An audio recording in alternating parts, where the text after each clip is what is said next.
देखिए, इस यात्रा का उद्देश्य बिल्कुल स्पष्ट है। मैं बहुत लंबे समय से चाह रहा था कि जो मेरे अंदर क्रांति है उसका एक बार मुझे भी पता चले, क्या वो सच में क्रांति है या सिर्फ एक काल्पनिक चीज़ें हैं। तो इस यात्रा का उद्देश्य जो है वो इस नारे में ही स्पष्ट है, दिल्ली देहात विकास यात्रा। ये अपने आप में संपूर्ण है। जो दिल्ली देहात की समस्याएं हैं, जो गांव देहात को बिल्कुल बाकी दिल्ली से अलग समझा गया है, जो भेदभाव बहुत लंबे समय से हमारे साथ हो रहा है, तो उनके अधिकारों के लिए और एक क्रांतिकारी परिवर्तन के लिए क्षेत्र में ये यात्रा में निकाल रहा हूँ। क्या आवश्यकता पड़ी रवीश जी इस यात्रा की? देखो जी, बहुत नेताओं के झंडे उठा कर देख लिए, बहुत नेताओं को माला पहना कर देख ली, लेकिन आखिर में यही चीज़ समझ में आई कि इनकी चमचागिरी करने से कोई फायदा नहीं है। जब तक सिस्टम युवा अपने हाथ में नहीं लेगा, जब तक क्षेत्र का युवा नहीं जागेगा, तब तक बदलाव नहीं हो सकता है। ये बिल्कुल हट धर्म पे बैठे हुए नेता ये जिद्दी हो चुके हैं और इनका स्वभाव जो दिन प्रतिदिन जो अहंकार इनका बढ़ता जा रहा है, उसको अब तोड़ने की आवश्यकता है और उसका इलाज जो है सिर्फ युवा कर सकता है। रवि जी, क्या आपको लगता है इस यात्रा से विकास होगा या समाधान का साथ निकलेगा? देखिए जी, इस यात्रा से जो मुझे उम्मीदें हैं वो ये हैं कि मैं घर घर जाकर, गांव गांव जाकर पैदल लोगों को जगाने का प्रयास कर रहा हूँ। रवीश जी, एक बड़ा सवाल, इस यात्रा के दौरान आपको दिल्ली देहात में क्या मुख्य समस्याएं देखने को मिली?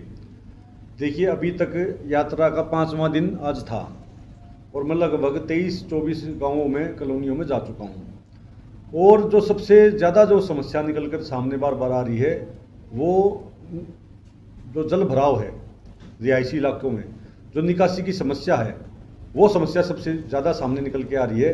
और मुझे लगता है कि जैसे रोहिणी है, द्वारका है, जो दिल्ली के और पोर्श एरिए हैं, उनका जो ड्रेनेज सिस्टम है वो बहुत अच्छे तरीके से, प्लान तरीके से जो है बनाया गया है, लेकिन जो गांव देहात पुराने लंबे समय से बसे हुए हैं तो उनका जैसा सिस्टम चल रहा था वैसे चलता गया। इस वजह से ये समस्या बनी हुई है।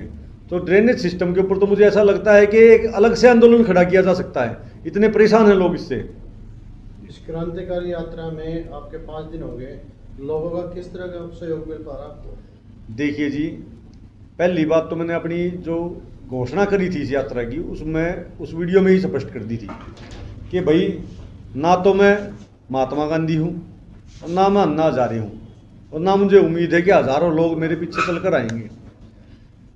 लेकिन जो क्रांतिकारी होता है वो रैली या सभा नहीं करा करता। रैली और सभा करने का काम नेताओं का होता है।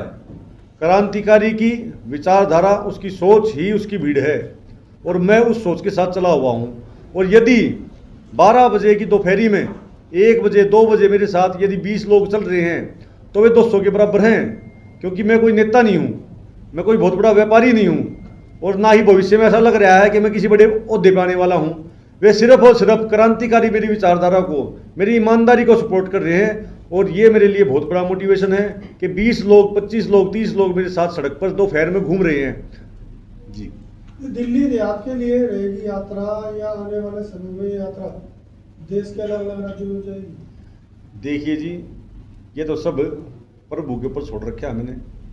हम सिर्फ मेहनत कर सकते हैं, फल उसका अंतिम परिणाम क्या होगा ये सब जो है किस्मत के हाथों होती हैं। लेकिन मैं इतना ज़रूर आप लोगों को विश्वास दिलवाना चाहूँगा, मेरा बहुत लंबे समय से संघर्ष रहा है और मुझे इतना अपने आप पर कॉन्फिडेंस है कि मैं क्षेत्र में एक बदलाव की नींव जरूर रख दूंगा। मैं युवाओं को, मैं बुजुर्गों को, महिलाओं को, माताओं को, बहनों को मैं ये समझाना चाहता हूँ कि समस्या नेताओं में और अधिकारियों में नहीं है, समस्या हमारे अंदर है, क्योंकि हम जागरूक नहीं हैं। हम उनकी आओ भगत में इतने मशगूल हो जाते हैं कि वे हकीकत से परे हो चुके हैं। तो आवश्यकता है हमें जागने की, उनसे सवाल पूछने की, उनका विरोध करने की। रवि जी, जैसे आपने बताया कि आज आपकी यात्रा का 5वां दिन था, तो क्या आपको इसकी यात्रा के दौरान परेशानी हुई या फिर कोई बाधा देखने को मिली? देखिए जी, परेशानी तो कोई संघर्ष पथ है ये, और संघर्ष में तो संघर्ष ही होता है। तो रोज़ाना जो स्ट्रगल अलग अलग सामने आ रहे हैं। आज मेरे पास एक महिला हमारी बहन जी हैं, उनका मैसेज आया, उनको मैं जानता नहीं हूँ, लेकिन उन्होंने बहुत गंभीर तरीके से मेरे को मैसेज लिख रखा था कि रवीश भाई अपना ध्यान रखना, आपकी जान भी जा सकती है। और ऐसे लगातार मैसेज मेरे को, जब से मैंने गांव में अपने चौपाल का बोर्ड हटाया है, तब से लगातार मैसेज ऐसे आते रहते हैं शुभचिंतकों के कि भाई अपना ध्यान रखना। और मैं ये चाहता हूँ कि किसी ना किसी प्रकार से बलिदान हो जाए, किसी ना किसी प्रकार से कुर्बानी हो जाए। जो उतावलापन भगत सिंह के अंदर था, जो उतावलापन आज़ाद जी के अंदर था, उतना उतावलापन तो मेरे अंदर शायद नहीं होगा, उतना क्रांति तो मेरे खून में शायद नहीं होगी। लेकिन मैं भी चाहता हूँ कि अपने क्षेत्र के लिए यदि जान भी देनी पड़ेगी तो हम एक सेकंड भी सोचेंगे नहीं। जैसा आपने बताया कि जान देने को लोग कहते हैं, आपके बीच में परिवार भी, बच्चे भी है, तो क्या मन में डर नहीं लगता? ऐसा है जी, हजारों पीढ़ियाँ तो पहले जा चुकी हैं और हजारों पीढ़ियाँ आगे आनी हैं। यदि एक व्यक्ति के बलिदान से मेरी आने वाली जो पीढ़ियाँ हैं उनका उद्धार हो सकता है, मेरे लाखों जो क्षेत्रवासी हैं उनके बच्चों का भविष्य बन सकता है, तो उस कुर्बानी के लिए हम तैयार हैं। वो कुर्बानी जब चाहे, जब हम आ जाए, हम गले लगाने के लिए उसको तैयार हैं। सर, क्या रवीश भारद्वाज जी आने वाले समय में राजनीति में सक्रिय होने की योजना तो नहीं बना रहे हैं? जी, यदि राजनीति में आना पड़ेगा, आज से महीने भर पहले तक मैं कंफ्यूज था, लेकिन यदि हमें राजनीति में आना पड़ेगा, क्योंकि गंदा पानी है उसको उसके अंदर जाके ही साफ किया जा सकता है। और राजनीति यदि इतनी बुरी चीज़ है तो लोग नेताओं के पीछे माला लेकर क्यों भागते हैं? क्यों उनके सामने जो है एक मतलब रेड कारपेट की तरह क्यों बिछते हैं? अगर आपको नेताओं से इतनी नफरत है, अगर राजनीति से आपको इतनी नफरत है, यदि समय रहते बदलाव नहीं होंगे तो हम राजनीति में आने के लिए बिल्कुल तैयार हैं। किसी पार्टी से चुनाव लड़ेंगे या फिर अपनी पार्टी? अभी तक कोई पार्टी नहीं है जी, अभी तक तो अपने आप पार्टी है, एकला चलो रे, वन मैन आर्मी है। और पार्टी की आवश्यकता उनको होती है जी जिन्हें भ्रष्टाचार करना हो। 2 करोड़ रुपए टिकट देने के लिए अपने पास नहीं है, दारू बांटने के लिए पैसे अपने पास नहीं है। हमें तो अगर चुनाव लड़ेंगे भी तो हमारा तो ये नारा रहेगा कि भाई पीछे दो और नेता बनाओ और फिर सेवा लो। हमारे बस की नहीं अपना घर बर्बाद करके जनता की सेवा करना, क्योंकि यदि हमारा लक्ष्य पैसा कमाना होगा तो कुछ प्लॉट भी बेच दूंगा। यदि हमने लोगों की सेवा करनी है तो जी देसी तरीके से करेंगे, साधारण तरीके से। रवीश रवीश जी, जी। जिस तरह से आप जो है जगह जगह जा रहे हैं, समस्या उठा रहे हैं, वीडियो बनाकर जो है उसको फेसबुक पे, यूट्यूब पे, हर चीज़ पे जो भेज भी रहे हैं, सोशल मीडिया के जरिए लोगों को बता भी रहे हैं, तो क्या उस समस्या को लेकर अधिकारियों के पास भी जा रहे हैं, उनसे समाधान कराने की कोशिश कर रहे हैं उसकी? जी, अभी तक जिस प्रकार से मैंने सोचा था उस प्रकार से आंदोलन नहीं चल रहा है, क्योंकि ये यात्रा लगभग 3 महीने चलने वाली है और नरेला से नजफगढ़ बहुत लंबा क्षेत्र हो जाता है। कई 100 गांव इसमें आएंगे, कई 100 कॉलोनियाँ इसमें आएंगी और कुछ चीज़ें हम धीरे धीरे सीखेंगे, कुछ गलतियाँ करेंगे तभी सीखेंगे। तो जितना मैं सोच रहा था उसका 20-30% तो मैं अधिकारियों तक पहुँचा पाया हूँ, लेकिन मुझे लगता है निकट भविष्य में 100% सिस्टमेटिक तरीके से एक ऐसा हमारी टीम धीरे धीरे तैयार होने लग रही है। सब आदमी अपनी अपनी जिम्मेदारी को संभालने लग रहे हैं। तो रोजाना जिस प्रकार से मैं चाहता हूँ कि भाई मैंने कोई समस्या उठाई, कोई वीडियो बनाई, उसके ऊपर मैं जो ज्ञापन है वो नेताओं तक भी पहुँचा पाऊँ, और जो अधिकारी हैं ऊपर से लेकर नीचे तक सबके पास जो है ऑनलाइन प्लेटफॉर्म पे भी मेल के द्वारा और जो है बाई पोस्ट भी उनके पास समस्याएं भी पहुँचे। रवीश जी, आज के समय में युवाओं में नशे की समस्या ज़्यादा बढ़ती जा रही है, क्या आने वाले समय में आप कोई सामाजिक अभियान नशे के खिलाफ भी चलाएंगे? देखिए जी, जो मेरा ये आंदोलन है उसमें कुछ मुख्य बिंदुएं मैंने ऐड कर रखी हैं। उसमें जो अवैध प्रकार से जो नशा बिक रहा है, जो क्षेत्र में आपराधिक गतिविधियाँ जो जाना बढ़ रही हैं, ये सभी चीज़ें मेंशन हैं। और मैंने जो है अभी यहाँ पे ओम कॉलोनी, ओम विहार करके था अपने बख्तारपुर में, वहाँ पर नशे के एक मेरे को पता चला था वही तरीके से यहाँ बिकता है, उसके ऊपर मैंने आवाज़ भी उठाई, उसकी वीडियो भी मैंने डाली है। रवीश जी, अगर आपको नरेला के विकास की जिम्मेदारी मिले तो सबसे 3 प्रमुख प्राथमिकताएं आपकी क्या होगी? एक तो जी जाम बहुत बड़ी समस्या है नरेले की। उस जाम की वजह से सिर्फ ये नहीं कि जाम है 10 मिनट हम वहाँ पे फंस के चले गए, उस जाम की वजह से मेरा मानना है कि अगर आप गहराई में जाओगे उस जाम में फंस के किसी की मौत भी होती है।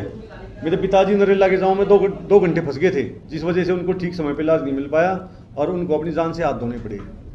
नरेला में जो है हरिश्चंद्र अस्पताल है, वो उसको अस्पताल की श्रृंखला में मानता ही नहीं।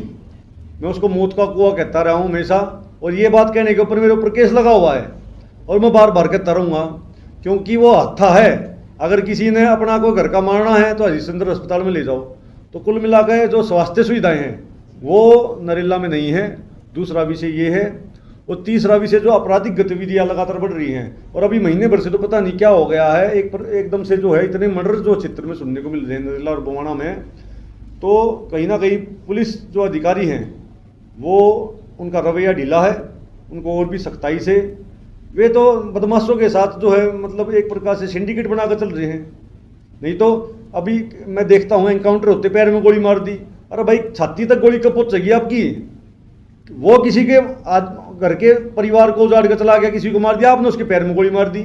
अरे एक दो एनकाउंटर योगी जी ने देखो ना यूपी में कितना साफ स्पष्ट कर दिया, सब कुछ क्राइम फ्री कर दिया लगभग आज उसको। लेकिन दिल्ली और हरियाणा की स्थिति बद से बदतर होती जा रही है।